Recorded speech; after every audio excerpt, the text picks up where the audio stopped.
자, 여러분 오늘은 우리가 이제 사도행전 28장 이제 다음 주면 사도행전 강해가 마치게 됩니다. 1년이 넘게 사도행전 강해 말씀을 이어서 가고 있는데요. 사도행전 강해가 끝나고 나면 이제 마가복음 강해, 복음서 강해를 제가 또 여러분들과 함께 나가겠습니다. 자, 먼저 오늘 우리 사도행전 28장 이제 마지막 전주를 이제 함께 보내고 있는데 오늘 말씀이 드디어 이제 바울이 어디로 가게 되죠? 로마로 가게 됩니다. 로마로 이제 사도 바울은 일단 본인은 이제 배가 출항을 하기 전에 겨울이 지난 후에 가자. 유라굴로 광풍을 만날 터니까 3개월이 지난 다음에 우리가 겨울이 다 지난 다음에 가자 했는데 어찌됐건 이 세상의 마음의 중심을 빼앗긴 자들이 세상에 자기의 삶에 소망을 둔 자들이 어찌되었건 그들은 그냥 가자. 뭐 때문에? 돈 때문에, 그리고 정치적인 또 자신의 유익 때문에 또는 개인적인 쾌락과 또 개인적인 계획 때문에 가자라고 얘기했지만 어찌됐건 그들은 섬에서 석 달을 이제 머물게 됩니다. 이제 석 달을 머문 후에 제가 11절 말씀 읽어볼까요? 석 달 후에 우리가 그 섬에서 겨울을 난 알렉산드리아 배를 타고 떠나니 그 배 머리 장식은 디오스 구로라.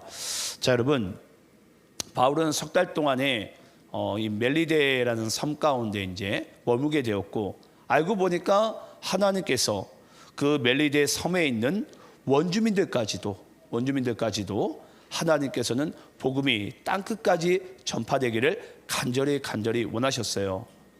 여러분, 우리는 그냥 출항하는 것 같고 때로는 사도 바울은 그 사람들의 그 원성에 못 이겨서 결국은 배가 출항하는 것 같지만 하나님께서는 그 복음이 바울이 예상치 못했던 그 원주민들까지에게도 그 복음이 전해지길 원하며 그 멜리데 섬이죠, 몰타 섬이죠. 오늘날엔 이 몰타 섬이라는 이 작은 나라인데 오늘날엔 그 작은 나라가 정말 이 복음이 전해지고 구원받는 수가 여러분 정말 날마다 더하는 그런 놀라운 섬으로 변화가 되게 됩니다.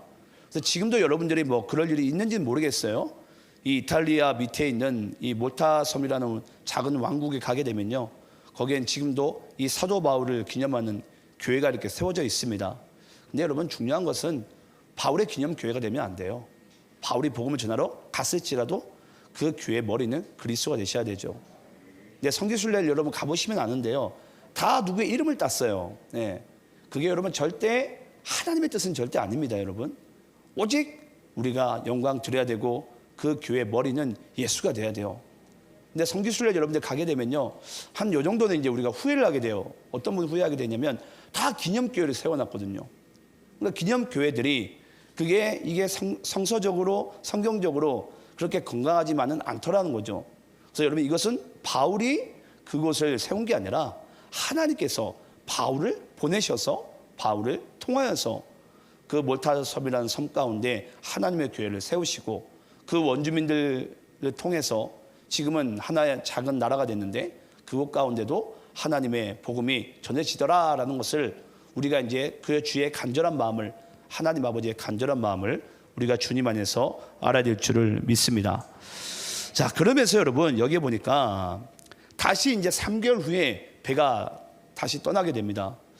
혹시 방송실 죄송한데 제 마이크가 약간의 이 하우링이 있는 것 같아요. 피드백이 있는 것 같은데 혹시 좀 이 집사님이라도 좀 만질 수 있으면 만져주시면 감사할 것 같아요. 자, 그러면서 이 배가 여러분 3개월 만에 떠나게 되는데 보니까 디오스 구로라는 이 머리 장식을 하고 있어요. 여러분, 이게 뭐 굳이 배 머리 장식이 그렇게 중요합니까, 여러분? 그렇죠? 근데 성경에 이 배 머리 장식이 어떤 의미가 있는지에 대해서 적어 놓았다는 것은, 기록되어졌다는 것은 뭔가 중요한 의미를 가지고 있다는 것을 우리가 이제 알 수 있습니다. 여러분, 먼저 제가 여러분께 좀 설명을 좀 해드릴게요. 이 디오스 구로라는 것은요, 누굴 얘기하냐면 당시에 여러분 아시겠지만은 외형적으로는 전 세계는 로마라는 이 나라가 전 세계를 호령하고 지배하고 통치하고 다스렸습니다. 근데 실제적으로 그 로마 황제도 숭배하기도 했고 당시에 이 로마라는 나라를 통해서 하나의 문화가 형성이 됐죠. 그게 바로 헬레니즘이라는 문화였어요. 그래서 헬레니즘 문화를 통해서 당시에 파생된 우상이 뭐냐면 바로 여러분들 흔히 잘 아시는 제우스 신입니다. 제우스 신. 그래서 이 여기에 등장하는 이 디오스쿠로라는 것은요, 제우스 신의 두 아들 얘기예요. 여러분 아실지 모르겠는데 제우스 신에게는 이거 절대 신이 아닙니다. 우상입니다. 이것도 하나님인 줄 알고 절대 착각을 하시면 안 돼요. 제가 설명을 해드리기 위해서 신이라는 단어를 이제 붙이는 것이에요. 근데 이 제우스가요, 또 이렇게 얘기하기 또 애매하고, 아무튼 그렇습니다. 그래서 이 제우스에게는 아무튼 두 명의 또 아들이 있는데, 물론 이제 제우스에게는 아들이 와이프도 많고 자식도 많아요. 이제 그 중에 두 명의 아들인데, 여기 디오스쿠로, 이게 합성어인데요. 이게 원래 무슨 뜻이냐면은 한 아들에게 이 제우스는요, 이 땅을 주관하는 힘을 줍니다. 그리고 또 다른 아들에게는 바다를 주관하는 힘을 줘요. 그래서 디오스쿠로라는 것은 바다와 땅을 지배할 수 있는 이 힘을 두 아들에게 줬다라는 거예요. 자, 그러면 여러분 이제 우리가 다시 2주 전에 말씀 한번 우리가 연상해 봅시다. 여러분, 이 배는 지금 몇 명이 타고 있죠? 276명이 타고 있어요. 그 276명이 여러분, 이 디오스쿠로라는 이 배에 처음 승선하게 될 때 여러분들이 보시기엔 어떤 마음으로 승선했을 것 같습니까? 그리고 그들이 또 뭘 만나게 되죠? 유라굴로라는 겨울에 부는 광풍을 만나게 돼요. 그때 그들이 이 디오스쿠로의 배를 탔을 때와 유라굴로라는 이 광풍을 만나게 됐을 때 그들의 마음이 어떻겠냐고요. 여러분, 그랬을 것입니다. 아, 바다와 땅을 주관하는 신이요, 우리의 꿈과 소망을, 이 모든 무역 자금을 이 배에 싣고 가오니 이 제우스 신, 이 아들 디오스쿠로가 우리의 모든 것을 한마디로 지켜주시고 우리의 소망이 되시고 우리의 모든 것 되십니다라는 마음 가운데 그 배에 탔을 거예요. 그런데 여러분 아시겠지만 그들이 뭘 만나게 되죠? 유라굴로를 만나게 돼요. 광풍을. 그들이 믿었던 이 세상의 신을 대표하는 디오스쿠로라는 신을 소망해서 그들에게 의지하는 마음으로 그들이 싣고 있는 모든 소망과 모든 것들을, 꿈과 희망을 다 실어봤는데 알고 보니까 세상에 부는 이 풍랑으로, 유라굴로라는 광풍으로 말미암아 그들이 죽게 생겼어요. 그래서 그들이 했던 행동이 뭡니까? 그들의 손으로 그것을 다 바다에 던져버리기 시작합니다. 아마 처음에 유라굴로 만났을 때도 그랬을 거예요. 그들의 마음 가운데는 디오스쿠로 신이여 우리를 지켜달라고, 유라굴로를 만났을 때도. 근데 여러분, 디오스쿠로라는 이 신들이, 제우스의 두 아들이 그들의 생명을 지켜줍니까? 못 지켜주더라는 거예요. 그러니까 그들이 희망 삼았고 소망 삼았던 모든 것들을 바다에 다 던져버리는 거예요. 아, 이게 우리를 살려주는 것이 아니구나. 디오스쿠로가 우리에게 꿈과 소망과 희망이 되는 것이 아니구나. 그러면서 갑자기 그 유라굴로 광풍 가운데 디오스쿠로라는 이 배 가운데 누가 타고 있었죠? 사도 바울이 타고 있었죠. 한 노인네가요, 앞도 잘 안 보이는데 갑자기 일어납니다. 당신들의 신은 디오스쿠로가 아니라, 제우스가 아니라 누구라고 외치는 거죠? 바로 그리스도시라는 것을 당당하게 그들에게 외치고 그들에게 또 뭘 베푸게 되죠? 성만찬을 베푸게 됩니다. 그때 그들이 알게 되는 거예요. 아, 우리의 신과 우리가 이 땅에서 살아가는 모든 꿈과 소망과 희망은 다 그리스도께 있구나. 그리스도께 있구나. 여러분 맞습니까? 이게 여러분 우리가 이 땅 가운데 살아가는 소망이에요. 소망. 우리가 이 땅 가운데 살아가는 희망이에요. 그런데 오늘날 과연 이 예수를 믿는 우리들 또한 이 디오스쿠로라는 하나의 우상신을 우리가 따르고 있지는 않은지, 왠지 그 우상이 우리를 살려줄 것 같고 먹여줄 것 같고 그가 바다와 땅을 지배한다고 하는데 아, 그들이 우리를 살려줄 것 같구나 라고 우리도 착각할 수 있겠죠. 여러분, 하지만 절대 그렇지 않습니다. 그래서 이 바울을 통해서요, 그들이 정확하게 그들이 믿고 따라야 될 신이 이제 알게 되는 거예요. 자, 그러면서 여러분 이제 석 달이 지났어요. 석 달이 지났을 때 그들이 이 디오스쿠로라는 배에 다시 탔어요. 여러분, 그들의 마음이 어땠을 것 같습니까? 당연히 그들의 마음 가운데는 아, 이제 디오스쿠로가 우리의 신이 아니라 그리스도가 우리의 삶을 지켜주고 인도하고 드디어 이제 우리가 이 항해 길을 하나님께서 주관하시겠구나라는 것을 그들이 여러분 알게 되는 거예요. 여러분 잊지 마시기 바랍니다. 꼭 우리 인생들은 여러분 그래요. 내가 뭔가 그런 풍파나 그런 유라굴로 광풍을 만나야지 우리는 그제서야 좀 우리가 좀 뭐라고 될까요? 하나님을 믿어볼까? 예수님을 믿어볼까? 보통 이런 얘기를 많이 하잖아요. 한번 두드려 맞아 봐야지 예수를 믿게 된다고. 여러분 그게 정말 하나님께서 원하시는 뜻은 아니에요. 많이 전부가 아니라는 거죠. 중요한 것은 뭐죠? 우리가 그런 매 순간마다 삶의 매 순간마다 하나님의 작은 것조차도 그 손길조차도 주의 마음들조차도 우리는 아는 것이 바로 하나님 아버지의 뜻인 줄 믿습니다. 꼭 우리 회초리를 맞아야 되는 그런 정말 인생이 아니고요. 작은 것에서부터 그 하나님의 손길과 주의 임재하심과 인도하심을 느끼는 거예요. 하나님께서 나의 삶을 주관하시는구나. 책임져 주시는구나. 오늘 찬양도 보니까 그런 찬양이더라고요. 여러분 찬양만 우리가 매 순간마다 그 음률에 맞춰가지고 우리가 그렇게 고백하는 것이 아니라 진짜 우리의 삶의 고백이 돼야 되거든요. 찬양팀들도 잊지 마시기 바라요. 최소한 그런 찬양 부르려면 나의 삶의 고백이 그 가사 가운데 나와야 돼요. 정말 그렇게 살고자 하는 간절함이 우리 안에 여러분 있어야 되죠. 그런 마음 가운데 우리가 찬양을 불러야 돼요. 그래야지 주님께 영광이 되고 우리 모두에게 힘과 소망과 바로 능력이 되는 것입니다. 자, 그러면서 우리 한번 12절, 13절 말씀을 교독하면서 읽겠습니다. 제가 12절 읽겠습니다. 수라구사에 대고 사흘을 있다가 거기서 둘러가서 레기온에 이르러 하루를 지낸 후 남풍이 일어남으로 이튿날 보디올에 이르러.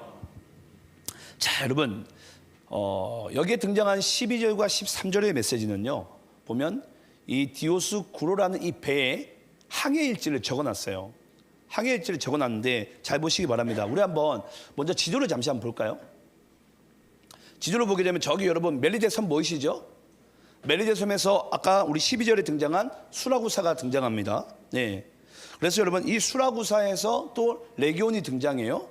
또 레기온이 또 등장하면서 결국은 어디까지 우리가 이제 14절 15절 가게 되면 저 보디올까지 이제 배를 타고 가야 돼요. 그래서 멜리데에서 수라구사까지 배 타고 가고 수라굴라에서 레기온까지 배 타고 가고 다시 레기온에서 보디올까지 또 배 타고 가요.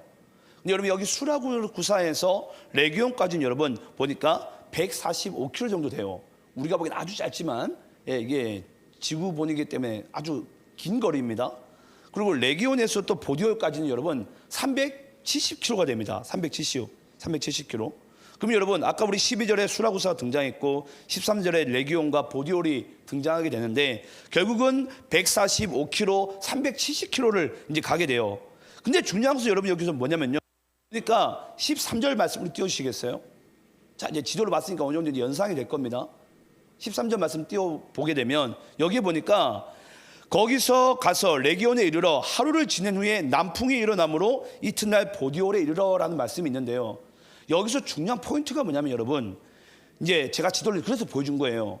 이 레기온이라는 곳에서 보디올까지는 거리가 370km예요. 여러분 이때 당시는 아실지 모르겠지만 동력이 없습니다. 배가 더 쉽게 얘기하면 여러분 모터가 없어요. 모터가 없는 상태에서 뭘 우리가 해야 되냐면 노를 지어야 돼요. 또는 바람을 의지해야 됩니다. 근데 이곳 가운데 여러분 바람도 많이 부는 지역이 아니에요. 여기 레기온에서 보디올까지는 바람도 잘 안 부는데 여기서 이들은 이제 노를 지어서 가야 되는데 원래 이 길은 여러분 뱃사람들이 당시에 5일 만에 갔다 그래요. 레기온에서 보디올까지. 근데 성경에 기록되기는 며칠이 걸렸습니까? 이틀이 걸립니다. 이틀이. 참 이제 우리가 여기서 성경을 우리가 물론 자세히 봐야 되겠지만 여기서 우리가 더 자세히 봐야 될 부분이 바로 그거예요. 여러분 왜 하나님께서 이 12절 13절 말씀 가운데 이 항해 일지를 그리고 며칠을 머물고 며칠이 걸렸다라는 것을 왜 여러분이 하나님께서 우리에게 이 말씀을 우리 굳이 설명해 주길 원하고 이걸 보기 원하셨겠습니까? 어떤 마음이죠 여러분? 5일이 걸린 이틀 만에 갔다라는 거예요. 어디를 향해서? 로마를 향해서. 그게 바울의 입장에서 여러분 어떤 길입니까? 순교의 길이에요. 죽으러 가는 그 길이에요. 그 죽으러 가는 그 길이 여러분 생각을 해보세요. 내가 만약에 병원에 갔는데 사형 선고를 받았어요. 앞으로 3개월 뒤면 죽을 것 같습니다 라고 얘기했을 때 나는 3개월 만에 죽고 싶다 아니면 나는 단 한 달이라도 하루라도 더 살고 싶다. 어떤 마음일 것 같으세요? 하루라도 더 살고 싶지 않겠습니까? 그게 여러분 우리의 마음이잖아요. 근데 여기서 바울은요, 자기가 친히 기록하기를 자기는 원래 5일 만에 갈 길을 하나님께서 그 길을 이틀로 줄이셨다라는 거예요. 와, 저라면 하나님께 막 원망했을 것 같아요. 하나님, 좀 바람을 더 역풍을 불게 하셔가지고 좀 배를 뒤로 무르게 하시던지 좀 더 늦게 가시게 하셔야죠. 굳이 그렇게 내가 죽기를 원하십니까, 하나님? 하루라도 더 살게 해주세요. 라고 여러분 우리는 붙잡지 않겠습니까, 하나님을? 근데 여기에 보니까 도리어 그 5일길이 이틀 만에 가버리는 거예요. 여기서 여러분 우리는 한 가지를 엿볼 수가 있습니다. 그게 뭐냐면요, 하나님께서 이 로마 땅에 있는 단 한 명의 영혼이라도 구원하시기 원하시는 그 간절함이 여기 말씀 가운데 묻어 있는 거예요. 이 12절 13절 말씀 가운데, 바울아, 비록 너는 거기 로마에 가면 순교하겠지만, 너는 죽을 수밖에 없겠지만, 그 로마에 있는 단 한 명의 영혼이라도 내가 너를 속히 보내어 그 한 명의 영혼이라도 나는 반드시 구원하고야 말겠다라는 하나님의 간절함이 묻어 있다고요. 여러분 이것을 믿으십니까? 저는 솔직히 잘 안 믿어졌어요. 예. 아유, 주님, 뭐 하루는 둘째치고 이틀 3일은 더 살아야 되지 않겠습니까? 하루 너무 짧습니다, 주님. 아니 5일 갈 길 조금 더 다른 데처럼 뺑뺑 돌아가지고, 예? 그냥 한 석 달 정도는 제가 더 머물러도 되지 않겠습니까? 라는 마음들이 여러분 왜 안 들어가겠냐고요. 근데 하나님은 보내시는 거예요. 네. 어떤 몸으로? 죄인의 몸으로, 죄수의 몸으로 보내시는 거예요. 보내시는 거예요. 왜냐? 그곳에 하나님께서 살리길 원하시는, 반드시 살리고야 말겠다라는, 구원하고야 말겠다라는 하나님의 간절한 그 영혼이요, 그 로마 땅 가운데 있는 거예요. 네.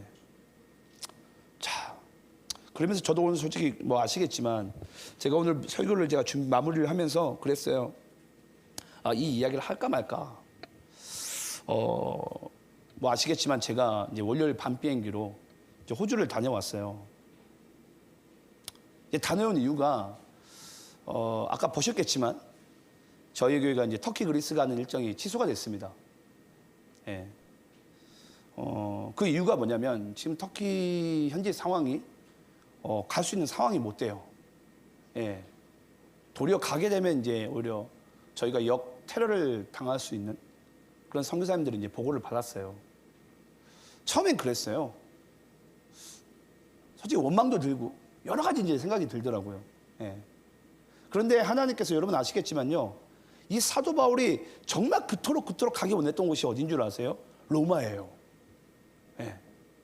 먼저 우리가 그 말씀을 읽고 제가 한번 마지막으로 더 한번 여러분께 말씀을 한번 드려볼게요. 우리 한번 14절 말씀 읽어볼까요? 자, 14절 말씀.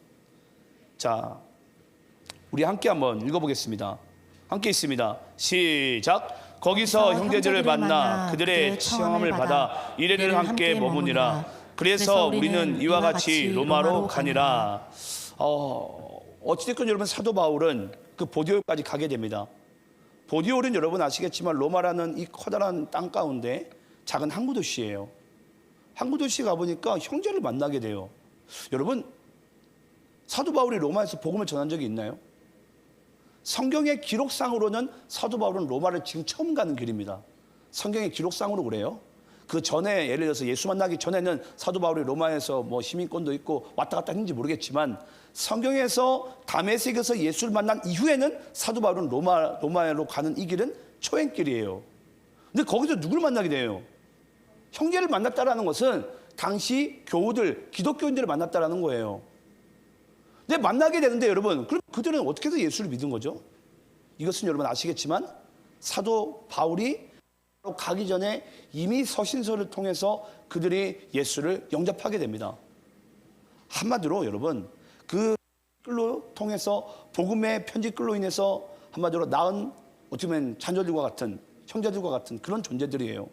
근데 그들이 바울이 온다 그러니까 얼마나 반가웠겠어요. 예.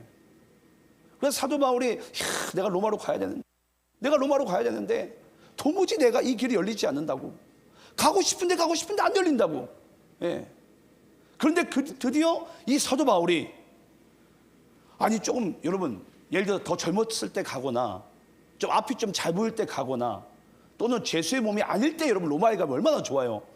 그 로마에서 훨씬 더 복음을 잘 전할 것 같고 뭔가 여러분 위대한 일이 벌어질 것만 같지 않습니까? 근데 그렇게 기다렸던 그 바울의 모습을 보니까 죄수의 몸으로 오고 있는 거예요. 쇠사슬에 묶여가지고. 아마 형제들이 그런 마음이었을 것 같아요. 야, 왜 그토록 오고 싶어 했는데 저런 몸으로 왔을까? 저런 몸으로 왔을까? 예. 저도 여러분 그래요. 저도 이 터키라는 땅이 저에겐 그렇습니다. 가려고 제가 한 4번 정도 시도를 해봤던 것 같아요. 근데 항상 막혔어요. 가려고 할 때마다 막혔어요. 그 이유도 잘 몰라요. 저는 갑자기 이런 큰 지진이 날 거라고는 이거 누가 뭐 지구촌에 어느 누구라도 상상이나 했겠습니까? 막혀요. 못 간다고. 막혀버려요. 저도 모르겠어요. 제가 다음에 터키 가는 날 쇠사슬에 묶여가지고 순교하러 갈란가. 예. 저도 모르겠어요. 굳이 이 이야기는 여러분께 좀 약간 피하고 싶었던 이야기인데 그냥 감동이 와서 하는 겁니다. 그래서 그렇구나. 이번에 호주에 가는 길이 저에겐 그랬어요. 가기 싫은 길이었어요. 이 길은. 하나님 제가 왜 가야 되죠? 근데 가서요. 하나님의 놀라운 계획과 인도하심과 은혜들을 맛보고 왔어요. 내가 그토록 가기 원했던 곳을 하나님이 가라 막으시고 정말 가기 싫은 그 길은 하나님이 어거지로 그냥 보내시더니 그냥 주의 은혜와 계획들을 알게 하시는 거예요. 예. 여러분 아시는지 모르겠지만 저는 정말 이번에 호주 가는 게 너무 싫었어요. 제가 가서 선교사님한테 그랬어요. 목사님, 저 솔직히 오기 싫은 길 왔습니다. 너무 오기 싫어서 발버둥 치면서 왔다고 그랬어요. 솔직히 아마 서운했을 거예요. 처음엔 들리는 소리도 아마 이 사람이 오자마자 왜 이런 얘기를 할까 했을 거예요. 그런데 정말 가기 싫었었어요. 정말. 가는 그 비행기에서 그 10시간이 저에겐 감옥 같은 거예요. 움직이지도 못하겠고. 예. 감옥 같은 그 시간을 그냥 하면서 갔어요. 그런데 하나님의 놀라운 은혜들이 예비되어져 있는 거예요. 저는 오늘 말씀도 여러분 그렇습니다. 사도 바울은요. 자기가 원했던 길을 하나님이 항상 가로막으시고요. 하나님이 가기 원하시는 그 길은 항상 이유도 알지 못하지 하나님이 열어주시는 거예요. 그러면서 우리가 한번 로마서 1장 말씀 한번 읽어볼까요? 여기 이제 사도 바울의 마음이 조금 더 간절하게 들어져 있는데 우리 로마서 1장 우리 8절부터 13절까지 말씀 읽어보겠습니다. 로마서 1장 8절부터 13절입니다. 자, 이게 사도 바울의 진짜 본심인데요. 제가 8절 읽겠습니다. 먼저 내가 예수 그리스도로 말미암아 너희 모든 사람에 관하여 내 하나님께 감사함은 너희 믿음이 온 세상에 전파됨이로다. 내가 그의 아들의 복음 안에서 내 심령으로 섬기는 하나님이 나의 증인이 되시거니와 항상 내 기도에 쉬지 않고 너희를 말하며 어떻게 하든지 이제 하나님의 뜻 안에서 너희에게로 나아갈 좋은 길 얻기를 구하노라. 내가 너희 보기를 간절히 원하는 것은 어떤 신령한 승사나 너희를 견고하게 하려 함이니 이는 곧 내가 너희 가운데서 너희와 나의 믿음으로 말미암아 피차 아니함을 얻으려 함이라. 형제들아 내가 여러 번 너희에게 가고자 한 것을 너희가 모르기를 원하지 아니하노니 이는 너희 중에서도 다른 이방인 중에서와 같이 열매를 맺게 하려 함이로되 지금까지 길이 막혔도다. 자, 여러분 오늘 여기 13절의 말씀처럼 사도 바울은 형제들아 나는 여러 번 너희에게 가고자 했다. 계획까지도 세워봤다. 여러 번 시도를 해봤어요. 여러 번 사도 바울이요. 근데 하나님께서 그때마다 막으시는 거예요. 못 간다고. 다른 쪽으로 가라고. 그러면 바울을 다른 쪽으로 막 이끄십니다. 하나님이. 예. 그래서 복음을 막 전했어요. 이제 전하면서도 사도 바울이 그 로마에 있는 그 기독교인들에게 이미 서신서를 통해서 복음을 접한 그 기독교인들이 로마 황제로 인해서 글라디오 황제 때죠. 글라디오 황제 때로 인해서 그들이 로마 땅에서 추방당할 것을 그 복음의 핍박을 받고 있다는 그 사실을 사도 바울이 듣고 나서 이 로마서 편지를 쓴 거예요. 형제들아 너희들이 지금 얼마나 힘든지 내가 안다. 그러면서 9절 말씀 가운데 뭐라고 적혀져 있죠? 항상 내 기도에 쉬지 않고 너희를 지금 말하고 있다. 하나님께 올려드리는 거예요. 하나님, 로마에 있는 이 형제들을, 로마에 있는 이 예수 믿는 자들을 하나님 지켜주세요. 지켜주세요. 왜냐? 네가 가고 싶은데 하나님이 가로막으니까 하나님이 지켜주셔야 됩니다. 눈물로 매 순간 기도하고 편히 썼다라는 거예요. 그러면서 여러분 잘 보시기 바라요. 10절에 보면요, 너희에게로 나아갈 좋은 길 얻기를 구하노라. 예. 여러분 여기서 놀라운 사실이 뭔 줄 아세요? 지금 사도 바울은 어떤 몸으로 가고 있죠? 죄수의 몸으로 가고 있어요. 죄수의 몸으로. 지금 사도 바울은 하나님께 로마로 가고 싶을 때마다 어떤 기도를 했다고요? 너희에게로 나아갈 좋은 길 얻기를 구하노라라고 얘기를 했어요. 근데 하나님이 사도 바울의 기도를 어떤 식으로 응답해 주신 줄 아십니까? 노인이고 앞도 안 보이고 죄수의 몸으로서 이 사도 바울을 저기 뒤늦게서야, 이제 기도 제목이 까먹을 때쯤 된 저기 뒤늦게서야 사도 바울을 로마로 거예요. 자, 질문을 해볼게요. 여러분, 이것이 하나님 뜻 안에서 너희에게로 나아갈 좋은 길 맞습니까? 말씀이 이해가 안 되세요? 여러분, 이게 진짜 사도 바울의 인생길 가운데, 우리들의 인생길 가운데 하나님 뜻 안에서 나아갈 좋은 길이 맞냐고요. 노인이고 앞도 안 보이고 죄수의 몸으로 가는 그 길이, 여러분, 이게 진짜 하나님 안에서 진짜 얻었고 구했던 그 좋은 길이 여러분 맞냐고요. 어느 누구도 여러분 이 길을 좋은 길이라고 얘기할 수 있는 그게 없을 거예요. 근데 사도 바울은요, 이게 하나님 뜻 안에서 내가 너희들에게 가는 가장 좋은 때이자 가장 좋은 길이라고 지금 고백을 하고 있는 거예요. 여러분, 이 고백이 여러분 이해가 됩니까? 전 말씀을 읽다가요, 야, 주님, 이건 도무지 내가 못 믿을 것 같습니다. 주님, 기도를 여러분, 사도 바울이 로마로 가려고 하루 했겠습니까? 가기를 주님 보내달라고 하나님이 안 보내주시는 거예요. 예. 뭔 뜻인지 모르겠는데 안 보내줘요. 근데 보내주는 그 상황과 그 길이요, 죄수의 몸으로, 자기 힘을 쓸 수 없는 노인의 몸으로, 앞이 안 보이는, 어찌 보면 뭐라 그러죠? 맹인의 눈으로 하나님께서 그곳을 보내시는 거예요. 저는 여러분들에게 모르겠어요. 저는 이 말씀을 제가 마무리하면서 하나님께 그런 기도를 했어요. 하나님, 내가 가는 길, 이런 길이 되게 해달라고. 진짜 눈물이, 오늘 제가 말씀을 이제 마무리하는데 몇 번을 울컥 하는 걸 제가 참았어요. 네, 오늘도 제가 설교할 때, 하나님, 저 울면 안 되는데, 울면 안 돼. 산타 할아버지가 선물 안 주시는데. 네. 너무 분위기가 다운돼서 제가 일부러 한 거예요. 네. 근데 우리 집사님이 보니까 거의 크리스마스 목장 비슷하게 입고 오신 것 같은데. 예. 정말 그랬어요, 여러분. 오늘 말씀을 마무리하는데, 마음이 너무 무거웠어요. 왜냐면 저는 이제 목사다 보니까 이 말을, 하나님의 뜻 가운데 말씀을 전해야 되잖아요. 근데 솔직히 제가 안 믿어지는 말씀을 제가 무슨 수로 여러분께 제가 전하겠어요. 근데 몇 번을 울컥하는 걸 제가 참아가면서 하나님께 이런 고백을 했어요. 하나님, 우리 한번 따라해 봅시다. 하나님 뜻 안에서 나아갈 좋은 길을 허락하소서.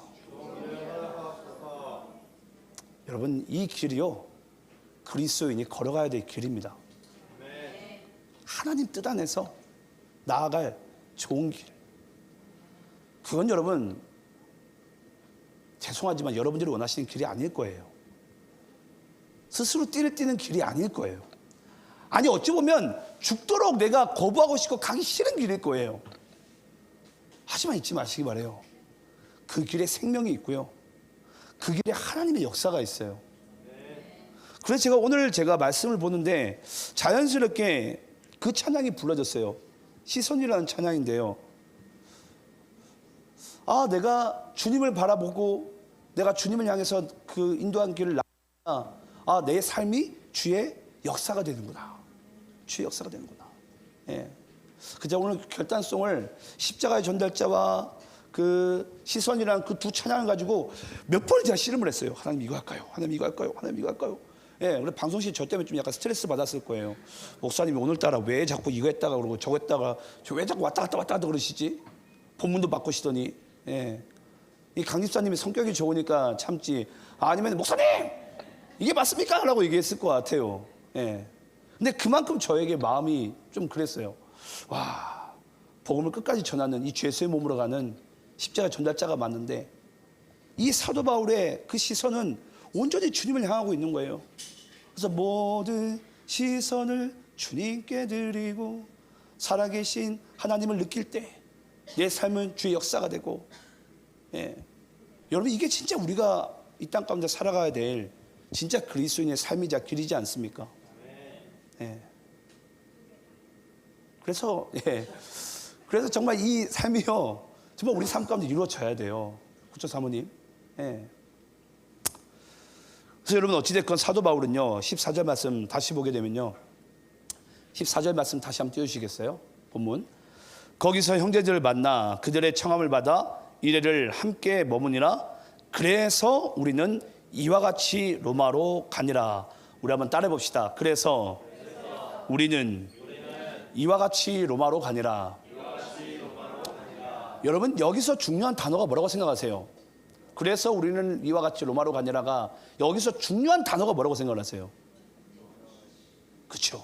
이와 같이예요. 내가 아무리 A라는 길을 가고 싶고 B라는 길을 가고 싶고 C라는 길을 가고 싶어도 우리의 인생길은 뭐라고요? 이와 같이예요. 이와 같이 하나님께서 인도하신 길을 우리는 가야 된다는 것이 여기서 하나님께서 우리에게 던져주신 진정한 메시지예요. 누가 사도 바울을 너 이리 가라 저리 가라 이리 가라 라고 얘기할지라도 내가 이리 가고 싶고 저리 가고 싶고 얘기할지라도 사도 바울의 인생길은 뭐라고요? 이와 같이 나는 하나님의 인도하심을 따라 로마로 가니라. 가 우리의 인생길이라고요. 이게 여러분 우리 그리스도인의 인생길이에요. 이와 같이 아무리 여러분 우리가 발버둥 치고 거부해하고 이렇게 거절하고 저렇게 거절하고 하나님은 우리의 인생길을 이와 같이 로마로 가니라. 예. 하나님께서 인도하신 길을 가려라 라는 것을 오늘 이 말씀까지 우리에게 던져주기 원하십니다. 우리 한번 따라해 봅시다. 나의 소원은 이와 같이 원하시는 곳을 가는 것입니다. 이게 여러분 나의 삶의 소원이 돼야 돼요. 나의 삶의 소원. 마지막으로 우리 15절 말씀 읽고 마치겠습니다. 자, 15절 말씀 함께 한번 합독합니다. 시작. 그곳 형제들이 우리 소식을 듣고 아비오 광장과 트레스 타베르네까지 맞으러 오니 바울이 그들을 보고 하나님께 감사하고 담대한 마음을 얻으니라. 자, 여러분 내가 이쪽으로 가고 싶고 저쪽으로 가고 싶지만 이와 같이 사도 바울은 하나님의 뜻 가운데 하나님의 뜻 안에서 좋은 길 로마로 가니라.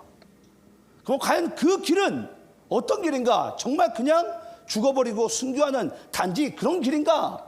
근데 여러분 그 길을 한번 사도 바울이 믿음으로 걸어가 봅니다. 갔습니다. 가니까 어떤 광장에 이르게 되죠? 아비오라는 광장에 이르게 돼요. 여러분 혹시 아마 이런 말들을 들어봤을 거예요. 모든 길은 로마로 통한다. 예, 모든 길은 로마로 통한다. 여러분 모든 길은 로마로 통한다라는 이 하나의 속담과 명언과 같은 이 단어가 문장이 완성되기까지는 이 아비오 광장 때문입니다. 왜냐하면 이 아비오라는 이 사람은요, 사람 이름인데 아비오는 당시에 로마 황제 때 한 장군의 이름이었어요.